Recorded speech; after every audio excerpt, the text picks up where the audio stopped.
اب قیامت والے دن ہوگا کیا جب سب لوگوں کے ہاتھ میں اعمال نامے تھما دیے جائیں گے، جنتیوں کو جنت کی طرف جانے کا اور دوزخیوں کو دوزخ کی طرف جانے کا حکم دے دیا جائے گا۔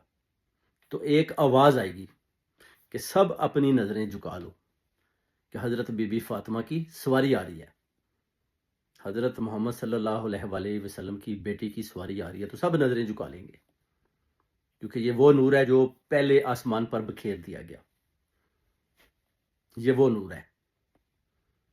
تو اب آپ دیکھیں کہ حضرت بی بی فاطمہ کی فضیلت کیا تھی کہ جب آپ آتے تھے تو سرور کائنات خود کھڑے ہو جاتے تھے، استقبال کرتے تھے۔ وہ اس لیے استقبال نہیں کرتے تھے کہ ان کی بیٹی ہے، وہ اس لیے استقبال کرتے تھے کہ حضرت بی بی فاطمہ زہرا جو ہیں وہ ایک نور تھیں اور وہ نور کا استقبال کرتے تھے۔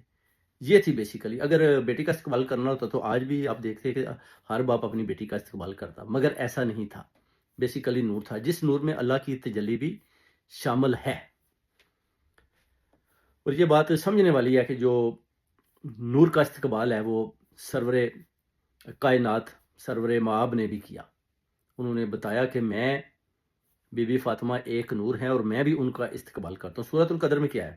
وہ کہتے ہیں کہ سورۃ القدر کیا ہے؟ وہ کہتے ہیں سورۃ القدر ہے جو یہ اس کا تعلق پاک بی بی سیدہ فاطمہ سے ہے، حضرت محمد صلی اللہ علیہ وآلہ وسلم نے فرمایا۔ تو پھر ایک صحابی نے پوچھا کہ اس کی قدر کیا ہے؟ وہ کہتے ہیں قدر اس کا تعلق ہماری جد سے ہے، ہماری نسبت سے ہے، ہمارے مقام سے ہے، یعنی آپ نے سادات کا احترام کرنا ہے، یعنی اس کا تعلق ہماری جد سے ہے، مقام سے ہے، کیونکہ یہ ایک نور ہے اور نور کا آپ نے ڈیفینیٹلی جو وہ کہتے ہیں کہ آپ نے احترام کرنا ہے۔